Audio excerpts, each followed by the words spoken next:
Hello, ladies and gentlemen. Welcome to In Our Community. Today, we're going to be talking with the co-founder of a very wonderful nonprofit called DNA Rising. And the co-founder's name is Danielle Acosta. She's one of three ladies that started this group to help single women and veterans. So, Danielle, tell us a little bit, first of all, about you yourself. First, let's do that first, and then we'll get into DNA Rising. So, I am born and raised in East Cleveland, in the urbanist area Okay. over here, and just really did my best and came out and got a full ride to the Ohio State University and Congratulations. attained my bachelor's degree and was able to come back home and obtain my master's at John Carroll University here in University Heights, Ohio. And I was a special education teacher for many years. That's Okay. my background, Okay. education, and Okay. um, and autism behavior specialist, and a multi-handicapped in the Cleveland School District, and then I decided to pursue my passion, which is real estate. But Okay. I had So you're what, a real estate agent, or what are you? so I am a real estate agent. I am a rehabber. I am a property manager. I am a designer. So I do Okay. a lot with real estate, and so Okay. I decided to just really put my talents to use in service. I'm a very service oriented person, and my mom used to say that service is the rent that you pay in this world to live here. Oh, So all right. So tell us a little bit about DNA Rising. How did you and the other ladies decide to form it in the first place? So we found it in the middle of the pandemic. So it was actually October of 2020, Huh. and because I'm a certified Eden and Section 8 landlord, I'm on a list. And so what happens is when people find themselves without a place to live or in desperate need of a place to live, the voucher programs will give them this list. And so I was getting probably 6 to 10 calls a week from single moms and from even a few veterans that had HUD-VASH vouchers who were saying, I'm homeless, I'm stuck in a shelter, or I'm stuck in a group home or temp housing. I have nowhere to go. Do you have any openings? Because they have to just manually go down this list and call the Right. landlords Right. that are certified. And so I didn't have any openings at the time. We only had I believe 3 rentals, and we just our tenants were long term. But I would just get call after week after week after week after week. My phone was just ringing, ringing, ringing. Please, do you have any place to live? There's no place to live. During that time, there was a moratorium on evictions. And so no Okay. one was Okay. moving. No one Okay. was Yeah. moving. Yeah. And so that's when I realized that the inventory was so incredibly low, obviously, and people just had nowhere to go, which I thought Yeah. was ridiculous because here in Cuyahoga County, we have over 80,000 vacant buildings, units, apartments, homes abandoned Okay. and just sitting. Back up the truck. Back up the truck. How can it possibly be? And I have to admit, I already knew this fact, but my audience didn't know. How in God's name can it be that there's 80,000 vacant places and then a whole bunch of people who have no place to live? How does that fit together? Well, we have a bit of a breakdown in our system. So, Okay. and I would dare say that it's probably a nationwide problem. Maybe it's not just a I think local it really problem is. for Yeah, us. we have it out here. Yeah. But Yeah. what So what is breaking? What's going on there? What's the dynamics of so that? so there's a gridlock. So it's not so easy to just get an abandoned property and just fix it and then just rent it out. A lot of the abandoned properties are, in some type of limbo. Maybe they're in foreclosure, maybe they're owned by somebody that doesn't live here, maybe they're owned by an entity, maybe they're owned by somebody so there are a lot of the properties are just not technically available, so to speak. Okay. um and then some of the properties the city just has, maybe they're condemning or they're putting on demolition list, and maybe they are salvageable but they're on the demo list, and so you can't really just take those. Right. And so that's part of the problem. Part of the problem is that you just have absentee owners who just don't care, and so they just are holding on to the properties and Yep. don't want to sell them or fix them or anything like that. And Right. so there's a lot of breakdown. And so here in Cuyahoga County, we have tons of amazing programming. We have, job programs and education programs and, programs and classes and workshops. And the people finish all of these things. And then guess what? They don't have a place There's to no live. place for them to live, because if you have any Wow. type of recovery or addiction, any type of addiction or reentry or financial issues, or if you have an eviction on your record, Right. Right. no Right. private landlord is going to rent to you. And even if you have a voucher, you will still be in a homeless situation. So Right what are you now, guys listen. what are you guys gonna do about that? What are you doing about that at your DNA Rising? So what we do is we obtain abandoned, vacant, homes, from either our goal is for the future. We really are prayerful that once the word gets out about what we're doing, which it is slowly getting out, that we will have private donors who will say, you know what, grandma passed away, nobody wants the house. DNA Rising, can you take it and fix it so that, people can transition into it? That's our Okay. ultimate goal. But also, right now, we work with Cuyahoga Land Bank Charities, and they donate us houses that are abandoned, or, they might be condemned, they might be on the Right. demo, Right. They need and some we have work. to fix them. Yeah, and we fix them up. We also have some city council members who are open to donating us their forfeitures or foreclosed homes in their Okay. districts. All right. So can you estimate how many houses you have right now? And I should emphasize, this is for temporary bridge housing, right? This For is bridge for housing. bridge housing. Yes, and bridge housing means so it's not shelter, it's not temp housing, it's not emergency housing. We call it bridge housing because our program is a minimum of 12 months and a maximum of 36 months to allow our participants to get back on their feet. And so Yes. whatever Very that good. means for Good. them. So for them, Okay. that might mean, finishing their associate's degree. It might mean getting their GED. It might mean just finding a job and saving Right. up. Whatever Okay. that means, they have up to 3 years. So this is not just a Okay. temp, get in and get out type Okay. home. Good. Good. How many of those houses do you have? So right now we have two. Our goal is to right now our goal is one house per quarter. But again, we're new. We're just 3 years old, and Okay. so it's been a process to Okay. to gain trust and to be able to even obtain the homes. So Okay. right now we have two, and we have a third that is going to be coming hopefully by the end of the year that we'll be working on. Okay. Now, the people that get to live in these places are living in one room in a house, right? So each house has several people. No, so it we could do it that way if we had it, structured in that way, in terms of if there were, single veterans, or if there were maybe two sets of single moms with children. There could be multiple families in a home, but right now we're focusing on single families. Single moms with children are our first two. And so it's become a situation where Lutheran Metropolitan Ministries is one of our partners.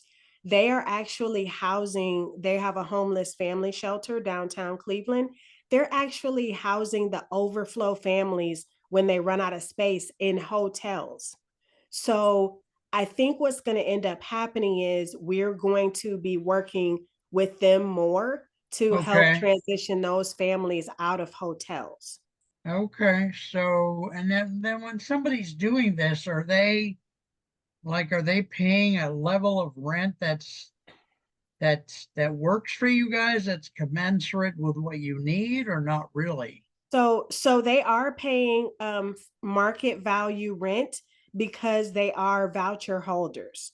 So Okay. they have either an Eden emergency voucher, or they have a Section 8 voucher, or they might have a HUD VASH veterans voucher. So the So federal they are government or the state government is paying their rent for them for this situation. correct based on whatever their income is. If they are working and they have an income, they may pay a percentage of it. Percent. Okay. Yes, but we take 100, our participants pay at least the minimum that they will pay is $100.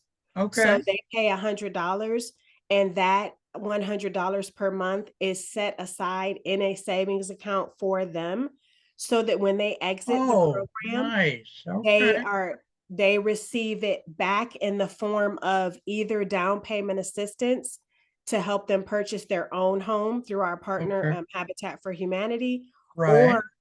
or they will receive it as to their directly to their landlord if they want to rent. Okay. Well, it's very nice that you have so many partners. You've mentioned a bunch of different partners in this conversation, and that's very beautiful. And what do you three ladies do day to day to make this one one house per quarter goal manifest itself? Well, we go pretty crazy. Since my two co-founders are VPs at Fifth Third Bank and Key Bank, they are extremely busy. Okay. And since I am a business owner and a mother of two teenagers and a wife Right. and a nonprofit Uh, president, yeah. we go a little crazy each day, Okay. Okay. but we do our absolute best. And again, we have a lot of partnerships. We do have, a GC that helps us. We do have What is a all kinds of GC? amazing contractors who come through for us Oh, every general day. contractor. Okay. Okay. Very good. And they donate or reduce their price to you. They do. Yeah. Okay. All Yeah. right. So, well, how can the viewer seeing this, how can they help you? What can they do to help you? So I think the main focus that we want to have, and I think it's going to be our focus in 2025, is to get the word out to private owners, to owners that have vacant, unwanted, but livable, Well, usable, um, yeah. salvageable homes Right. that are just sitting empty. We donate those homes to DNA Rising. We can put them to excellent use. Excellent use. Our participants have wraparound care. They have case management from Family Promise. They have social workers, therapists. They have job, trainers. They Yeah. have, Okay. we're Yeah. trying to help them get to the Right. point where they could purchase a home themselves later. So, donate livable vacant homes to DNA Rising, and we will serve our community with them. Okay. And you operate in Cuyahoga County only, or what? So right now we're just in Cuyahoga County, because that is where our support is. That's where our partners operate.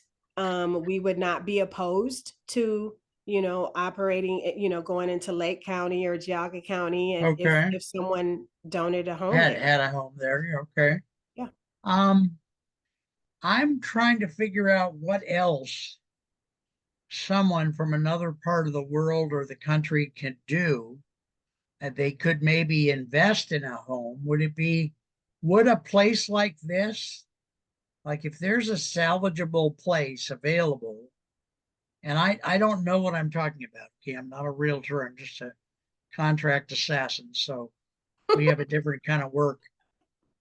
It's very pointed work though. Uh, if someone's an investor, would it make any sense to invest in one of these salvageable places for y'all to fix it up or not? If someone wanted to buy a house and donate it to us, sure, that would be great. We would have to, maintain. We would have to have ownership. So, I mean, if they wanted to buy something and donate it to us, great. Obviously, funds are always necessary. Materials have doubled and tripled since the pandemic. Yeah, Contract labor costs have almost doubled. So right. obviously, our website has a donation button. so so Really? that's always Imagine that. that's Now, I always needed.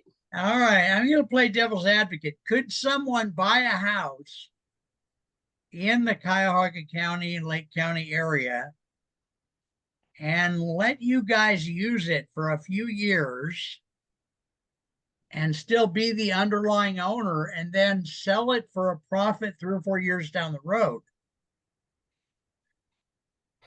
I suppose so. I mean, I suppose that the nonprofit could sublease it. I suppose. Yeah, because I want to see people.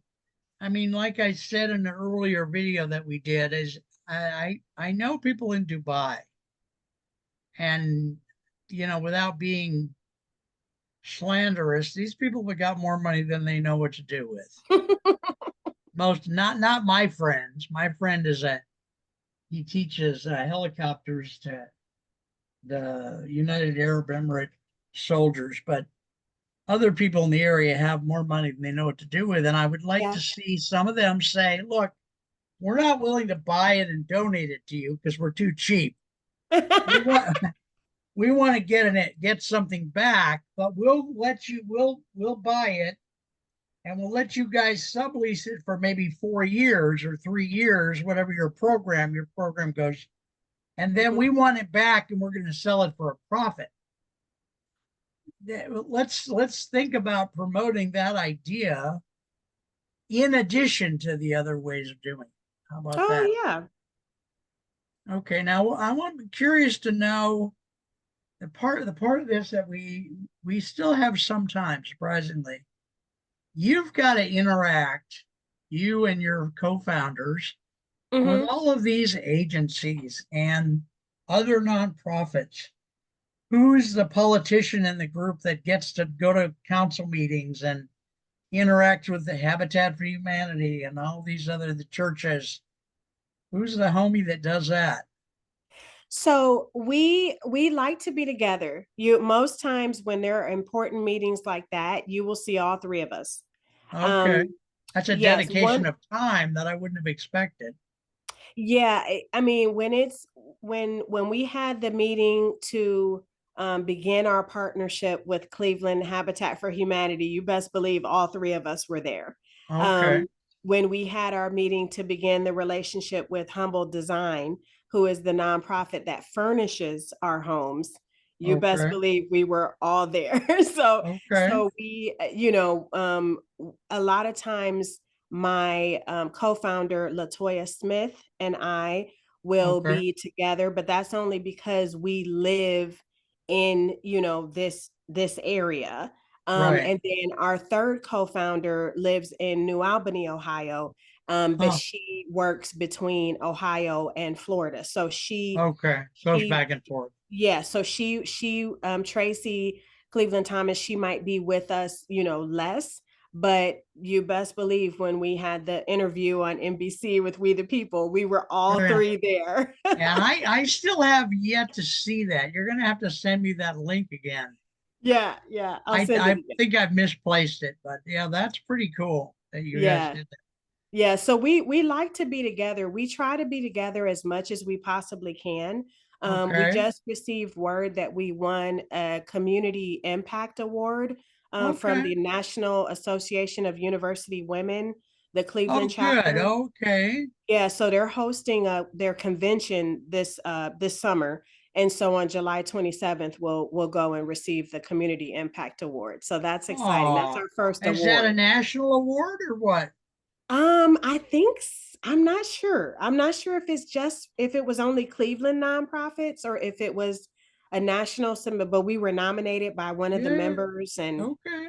so I don't know if it's just Very Cleveland good. area Well, or if it's that's national. very cool. Very Yeah, but nice. that's our first award as a All nonprofit. right. So we're very Okay. excited. Now I'm gonna kick us up to the next level. What would you have to say to a person out here in the audience who is a successful person with a reasonable amount of money who's saying, I want to give back. I want to start my own nonprofit, or I want to start my own nonprofit housing group, or they want to do that, but they don't know how and where to start. What would you tell them? So for us, for me, it was kind of a natural progression because of again all of the desperate calls I was getting, and so it kind Right? of pushed me to try to figure out like how what we could How to do. do it. Yeah. Yeah, and I'm already a rehabber, and so it just kind of made sense. But I did go to a 6-month class with an organization that does training for for-profit and nonprofit businesses. So they do business classes, they do nonprofit classes, they teach classes how to open a group home, they teach, so Now, they do where all is that kinds of. tell me the name of the group, and are they It's national or are they just local to you? they're local. I'm not sure if they do any virtual classes nationally online yet. I'm not sure, but it's called Building Business Leaders of Tomorrow Today, and it's called Okay. Blocked. So it's yeah, Okay. so it's BBLOTT. And so I went to their classes, and they were in person, so they were here locally in Euclid, Ohio, and I Okay. went to their classes. So it was a 6-month program. And so I was able to learn how to start a nonprofit and like what you had to do. And so I highly Okay. suggest that you find a mentor Like organization that in to your teach own you how to area. do it. Yeah. Okay. That's correct. Okay. Now, what I hear you saying you it was already kind of in your wheelhouse anyway because you're in investment in real estate, but a lot of people are in investment in real estate and rehabbing, and they don't make this choice. So, Yeah, what in your gut? I mean, you've got two kids. You've got what I hear is a very handsome husband, and he is smoking hot. Really, he really and is.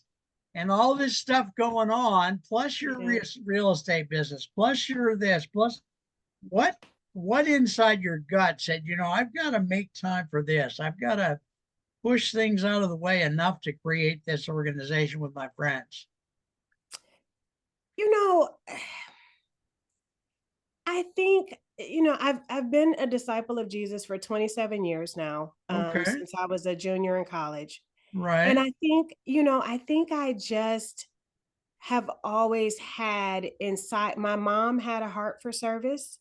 Okay, God rest her soul. She passed many years ago, but she okay, had a heart for service. And so I grew up watching her serve and sacrifice and volunteer time when she just okay. really kind of technically didn't have it, right? Yeah, yeah. But and so I think that's just kind of a part of my background, but also um when I think about children and single moms. So my co-founder Tracy, she is a single mom. She raised her son by herself. He's Okay, now going into his senior year in Akron University.